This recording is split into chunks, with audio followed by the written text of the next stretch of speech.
Marcos, capítulo 7, verso 13 e 14.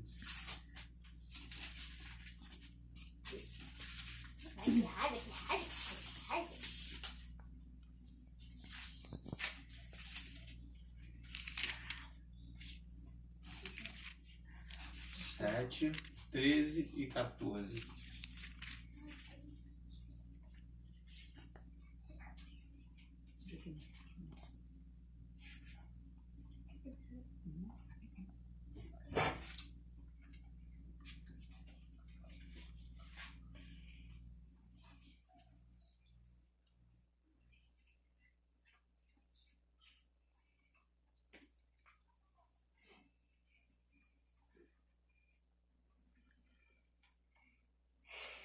Para os dias atuais, né, eu traria essa palavra e daria para ela o tema: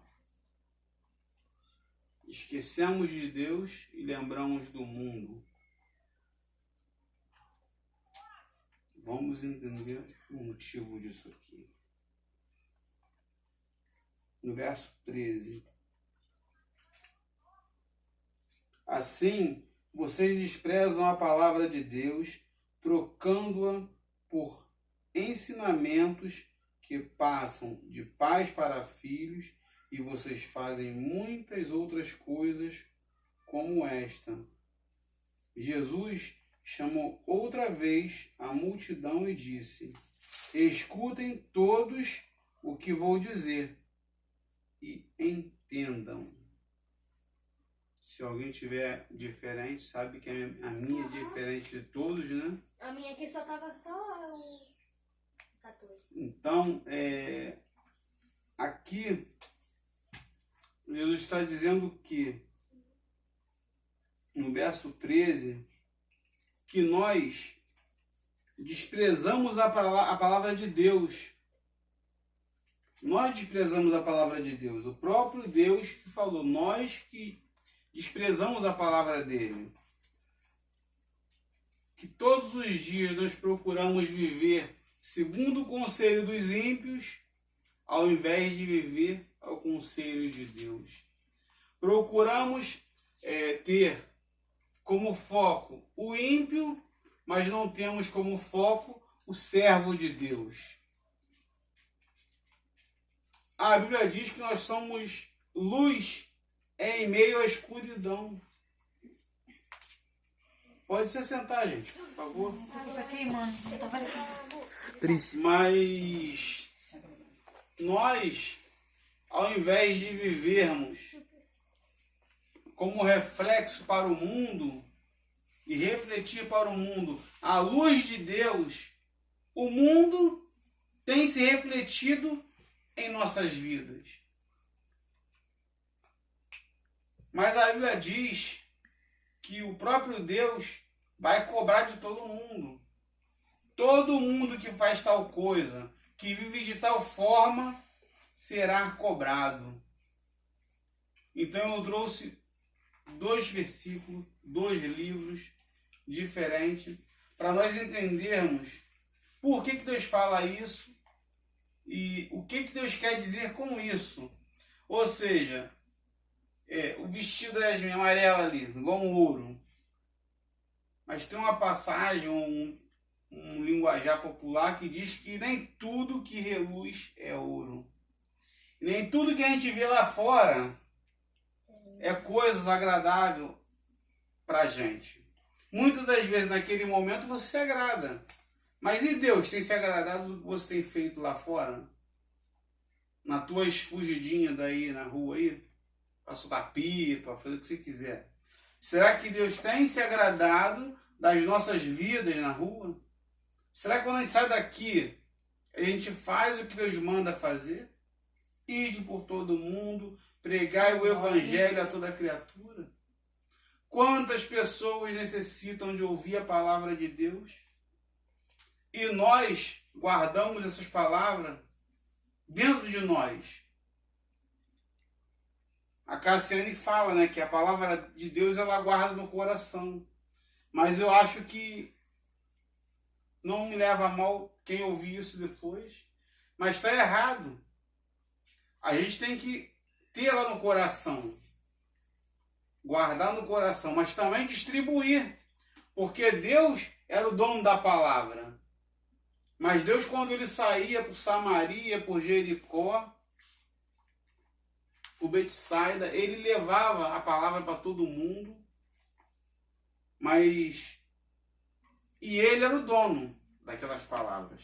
Mas ele não guardava só para ele. Ele não ficava só para ele. Ele levava adiante. E nós?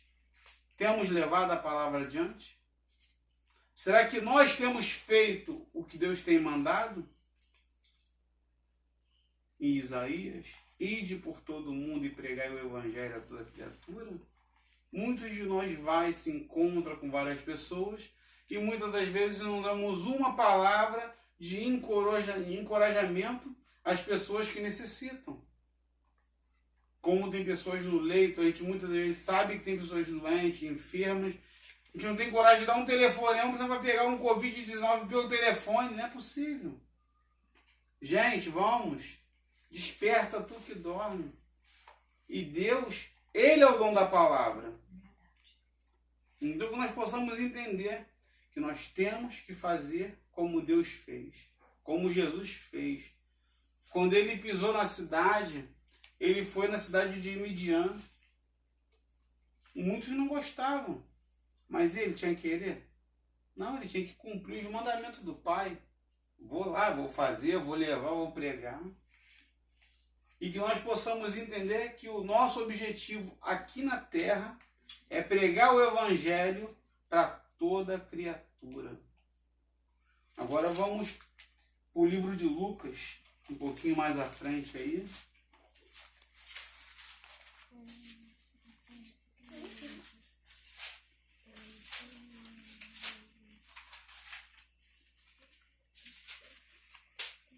Lucas 18.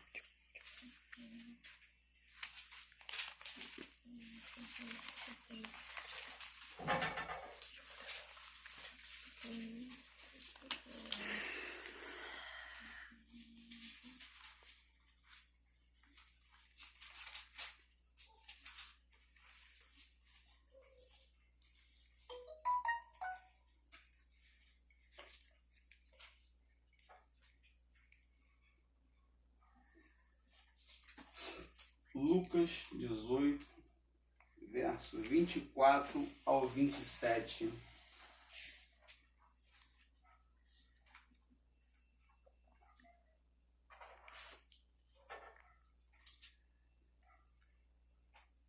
Vendo a tristeza dele, Jesus disse: como é difícil os ricos entrarem no reino de Deus. É mais difícil um rico entrar no reino de Deus do que um camelo passar pelo fundo de uma agulha. Os que ouviram isso perguntaram: então, quem é que pode se salvar? Jesus respondeu: o que é impossível para os seres humanos é possível para Deus. Por que isso? Porque no livro de Marcos, lá como a gente viu lá, está escrito que a gente não dá valor às coisas de Deus, não tem feito as coisas de Deus, não tem buscado a presença de Deus em nossas vidas. E de tal forma, no livro de Lucas também fala sobre isso, que aqueles que têm riqueza não dá valor ao reino de Deus, não dá valor às coisas de Deus, dá valor sim à riqueza, ao dinheiro. Mas e no dia do juízo final? No dia do arrebatamento, a tua igreja vai com ele, a igreja vai com Cristo. E o dinheiro? Vai ficar onde esse dinheiro? Nós temos ouvido aí falar de muitas pessoas passando necessidade, até mesmo pastores aí, né? Não vou citar igrejas porque é antiético. Mas, gente, o próprio Cristo falou que era mais fácil um camelo passar pelo buraco de uma agulha do que um rico entrar no reino de Deus. Quando a Bíblia relata buraco da agulha, para quem não conhece, os mais novos assim, não sabe o que significa buraco da agulha. Buraco da agulha é um buraco que tinha em Jericó, aonde o povo levava os alimentos de uma cidade para outra. Porém, quem estava fora não entrava, e quem estava fora não entrava e quem estava dentro não saía. E os ricos tinham que parar ali, porque nem as escadas os camelos conseguiam subir. E o buraco da agulha não é agulha de costurar não, gente. Isso está lá, se vocês pesquisarem no Google, é um buraco que é feito como no formato de uma agulha que nem o camelo passa. Mas a Bíblia diz que, se Deus quiser, o camelo vai passar lá. Mas o rico não entra no reino de Deus. Por quê? Porque quando chega lá, tem que retirar toda a carga do lombo do camelo, né? Das corcovas dela, dos animais ali, e levar pouco a pouco e passar pelo buraco da agulha. Mas aqui não. No mundo que nós vivemos atual, quanto mais você puder arrancar de alguém, você vai arrancar. Mas na hora que a pessoa precisa, você não ajuda, você não doa, você não se doa. E esse é o momento de se doar. Se doar para Deus, se doar para o irmão do lado. Muitas das vezes tu vê um irmãozinho do lado sofrendo, padecendo em fome, você tem comida sobrando na despensa e não tem coragem de dar 1 quilo de alimento para o irmão saciar ou matar a fome dele. Mas Deus não se agrada dessas coisas. Tal coisa não é agradável aos olhos de Deus. E no grande dia que Deus vier buscar o seu povo, a sua terra, a nação eleita que ele escolheu como sacerdócio real dele, esses que gravam e guardam a avareza, que significa dinheiro, procuram viver dentro das coisas fúteis, como a gente já ouviu algumas vezes aqui, Deus não os levará. Por quê? Porque o seu coração estava endurecido dentro da riqueza. E a palavra de Deus diz que quem prega a riqueza, ela não prega o arrebatamento. E tem muitas igrejas que só prega a riqueza, só prega dinheiro. E a palavra de Deus fica onde? Fica onde? Se Deus diz que o rico é mais fácil um camelo, não diz que o rico não vai entrar não, porque tem rico que vai entrar aí. Porque tem muitos ricos aí que são bons. Mas tem alguns aí que só misericórdia. E eu não estou dizendo de pessoas comuns não, é pastores também. Superintendentes, SDs, né, distritais. E quando um irmãozinho pobre vai lá e ajuda o outro irmãozinho, o pastor que é milionário, bilionário, trilionário, não tem coragem de pegar e tirar uma cesta básica, botar aí de R$1 milhão, merrequinha, para eles que todo mês arrecadam milhões e milhões das igrejas e não ajudam. Deus tem visto tudo isso. Muita gente está sofrendo com a pandemia, tá? Mas e os homens de frente, os servos de Deus que estão na batalha? Muitos estão fora do Brasil e fizeram aí algumas coisas de errado aí, não as pessoas, mas os pastores. E aquelas pessoas que estão fora, nem para voltar vai ter dinheiro. Eu não estou entendendo mais nada. Parece que a palavra de Deus não significa nada desse tipo de gente. Para essas pessoas. Mas a Bíblia diz que esses vão ficar. Não vão herdar o reino de Deus. Não vão ser salvos. Porque no coração é uma pedra. Mas no dinheiro tem um amor muito grande. Muito grande. Eu parei perto de um pastor uma certa vez, não vou citar nome, em Nova Iguaçu. Não sabia que era a casa do camarada, né? Parei meu carro não, estava a pé, eu estava indo para a casa de um amigo. Encostei no poste, que eu não estava me sentindo muito bem. Quando ele entrou com o carro, que ele me viu encostado, ele não saiu do carro e não abriu o portão. Ele foi e ligou para a polícia. E um pastor muito renomeado em Nova Iguaçu. Muito conhecido. Aí veio a polícia com a segurança dele, a escolta armada. Aí vieram perguntar o que eu estava fazendo ali. Eu moro em Nova Iguaçu, dentro do bairro do K11, e a minha vida não diz respeito a ele. Porém, por que ele fez isso? Porque ele prega a riqueza. Ele está esquecendo que se ele morresse naquele momento ali, ele ia para a glória.